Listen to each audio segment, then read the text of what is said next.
আজ আমি যাচ্ছি লাদাখ। তো অনেকে হয়তো ভাবছো কি আমি যাচ্ছি লাদাখ, এর আগে কখনো বলিনি কিছু না। তো গাইস সত্যি সত্যি আজ আমি যাচ্ছি লাদাখ। আর আমার অনেক দিনের একটা ইচ্ছে ছিল যে আমি লাদাখ যাব লাদাখ যাব, বাট কোনোভাবেই যেতে পারছিলাম না। এই 1 বছর আগেও আমি আরেকবার ট্রাই করেছিলাম, বাট যেতে পারিনি। তো ফাইনালি আজ আমি বেরোচ্ছি লাদাখের জন্য। তো দেখতে পাচ্ছ সবকিছু নিয়ে অলরেডি বাইরে চলেও আসলাম। মা বোন বাবা সবাই আছে এখন আপাতত। আর আমার সাথে যাবে আমার একটা দাদা, তো আমার যে ক্যামেরাম্যান বিশ্বদা। তো আমরা দুজনে মিলে যাব লাদাখ। তো এই লাগেজ গুলো সব আমরা রাতে প্যাক করেছি, আর এখন এই লাগেজ গুলো বাঁধতে হবে গাড়িতে। যেহেতু আমাদের প্রায় প্রায় 1 মাসের কাছাকাছি ট্যুর হবে, তাই আমরা একটু বেশি লাগেজ নিয়েছি। কারণ হলো গিয়ে যদি কোনো কিছুতে কম পড়ে যায় তখন আমাদের প্রবলেম হয়ে যাবে। আর আমি গাড়িটাকেও পুরো সার্ভিসিং করেছি, যেটুকু সার্ভিসিং লাগে। হয়তো কোনো কিছুতে প্রবলেম হলে সেটা পরের কথা, বাট যা যা লাগবে আমি সবকিছু করে নিয়েছি। 4-5 দিন ধরে আমি শুধু এই কাজই করছিলাম। তো দেখতে পাচ্ছ এখন শান্ত আমাকে সেট করে দিচ্ছে সবকিছু। আমাদের এই ব্যাগ লাগেজ এইগুলো সেট করতেই প্রায় আধা ঘন্টা চলে যায় সবকিছু মিলিয়ে। আর আমার একটা খারাপ জিনিস কি জানো, আমি যেদিনই রাইডে বেরোই সেদিনই বৃষ্টি আর বৃষ্টি। দেখো মানে পুরো বৃষ্টিতে ভিজেছে। এতক্ষণ কোনো বৃষ্টি ছিল না, মানে সকাল 7টা অবধি তো কোনো বৃষ্টিই নেই। তারপরে আমি যখনই বাইরে বেরোলাম আর বৃষ্টি শুরু হলো। আমরা অনেকক্ষণ দাঁড়িয়েছিলাম, তারপরেও বৃষ্টি কমছে না। তারপর রাগ হয়ে আমি বললাম যে চল বৃষ্টি হয় হোক, আগে আমি গাড়িটা সেট করি,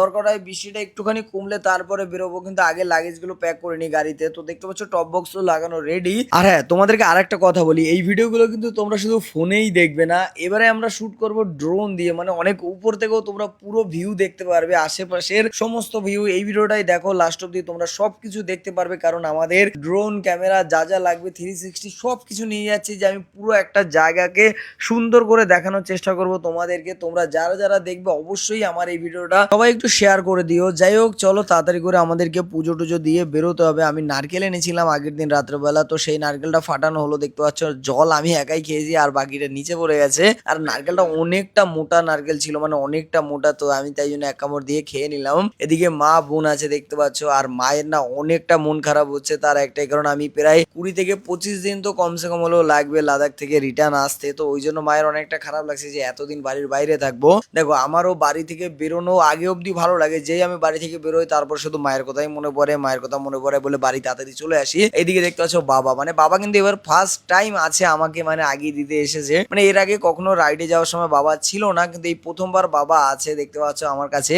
চলো অনেকটা ভালো লাগলো। আর হ্যাঁ গাইস, তোমরা যারা যারা লং ভিডিও দেখতে চাও, যেটা আমি ইউটিউব চ্যানেলে আপলোড করব, আমার ইউটিউব চ্যানেল এসআরকে শঙ্কর ব্লগে, তো পার ডে একটা করে ব্লগ আপলোড করার ইচ্ছা আছে। যদি নেটে কোনো প্রবলেম না হয় বা আমাদেরও যদি কোনো এডিটিং এ তাড়াতাড়ি করে করতে পারি, তাহলে তো অবশ্যই আপলোড করার ইচ্ছা আছে। তো যারা যারা লং ভিডিও দেখতে চাও ইউটিউব চ্যানেলে গিয়ে সাবস্ক্রাইব করে রেখো। তো চলো এবারে বাবা মাকে নমস্কার করে আমরা বেরিয়ে যাব, কারণ আমাদেরকে একটু তাড়াতাড়ি বেরোতে হবে। অলরেডি আমরা অনেক লেট হয়ে গেছি, যেহেতু ঘুম থেকে উঠেছি একটু লেট করে, আবার বৃষ্টির জন্য দাঁড়াতে হলো। আর এদিকে দেখতে হচ্ছে আমরা সবাই বাড়ি থেকে বেরিয়েও পড়লাম। এই হলো আমাদের 360 ক্যামেরা, যেটা দিয়ে আমরা এখন শুট করছি। তো এটা অনেক ফুটেজ আছে, সবকিছু তো একবারে দেওয়া যাবে না, তাই ভাবলাম যে চলো তোমাদেরকে হালকা করে একটু দেখাই। এখনো অনেক কিছু দেখার বাকি আছে, তো তোমরা ভিডিওগুলো দেখতে থাকো। ধীরে ধীরে করে তোমরা একটা একটা ভিডিওতে সবকিছু দেখতে পাবে, আর আমিও চেষ্টা করবো তোমাদেরকে যতটা ভালোভাবে দেখানো যায়। আর এই রোডটা দেখো কত সুন্দর লাগছে। আর একটা রোড আছে, যে রোডটা না আমি পুরো ফিদা হয়ে গিয়েছি, সেই রোডটাও তোমাদেরকে দেখাবো।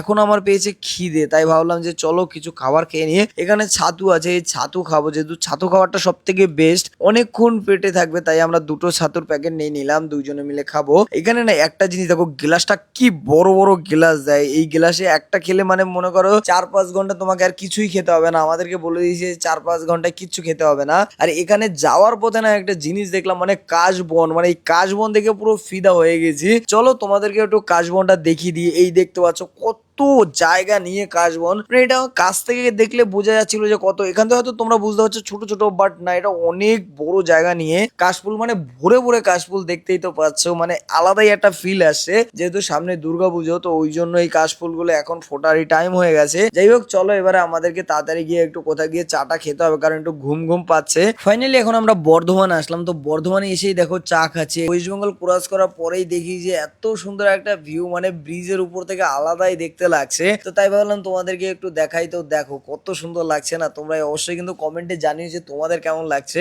এখানেও কিন্তু অনেক কাশ বন আছে, যে জিনিসটা হয়তো এতটা উপর থেকে বোঝা যাচ্ছে না। আর জলটা একটু ঘোলা, যেহেতু বৃষ্টি হয়েছে তো ওই জন্য একটু ঘোলা ঘোলা আছে। আর যাই হোক, জায়গাটা কিন্তু দেখতে অসাধারণ লাগছে। এই সেই রাস্তাটা, যে রাস্তাটার কথা আমি তোমাদেরকে বলেছিলাম, মানে কত সুন্দর লাগছে দেখো রাস্তাটা, মানে আলাদাই লেভেলের একটা রাস্তা দেখতে লাগছে। যাই হোক গাইস, তোমরা কিন্তু অবশ্যই কিন্তু জানাবে যে তোমাদের এই ভিডিওগুলো কেমন লাগছে, আর কারা কারা লাদাখের ভিডিওগুলো দেখার জন্য এক্সাইটেড তারা কিন্তু অবশ্যই আমার এই ভিডিওগুলো কমেন্ট করবে, কারণ আমি তোমাদের কমেন্টে রিপ্লাই দেওয়ার চেষ্টা করব। সবার তো দিতে পারবো না, কারণ তারপরে আমাকে ব্লক করে দেবে। তারপর আমি যতগুলো চেষ্টা করব তোমাদেরকে রিপ্লাই দেওয়ার, তোমাদেরকে রিপ্লাই দেবো যে কার কার স্বপ্ন আছে লাদাখ একবার হলো যাওয়ার, তো তারা অবশ্যই কিন্তু কমেন্টে জানাবে। আর এইদিকে দেখো, যাওয়ার পথে আমার চাকা গেছে লিক হয়ে গাড়ির, তো এটা তো স্বাভাবিক হবেই, লিক হওয়ার এটা এই স্বাভাবিক ব্যাপার যে হবেই। চলো কোনো ব্যাপার না, বললাম যে লিকটা সারানো হোক, ততক্ষণ আমরা কিছু খেয়ে দিয়ে নিই, কারণ দুপুর হয়ে গেছে, খাওয়া দাওয়া হয়নি সেরকম ভাবে। তাই তাড়াতাড়ি করে এখন আমরা বললাম যে চল কিছু খেয়ে দিয়ে আমরা এখন এখান থেকে বেরোবো। আর আমি তোমাদেরকে আর বেশি কিছু এখন আর দেখাতে পারবো না, কারণ আমাদেরকে তাড়াতাড়ি করে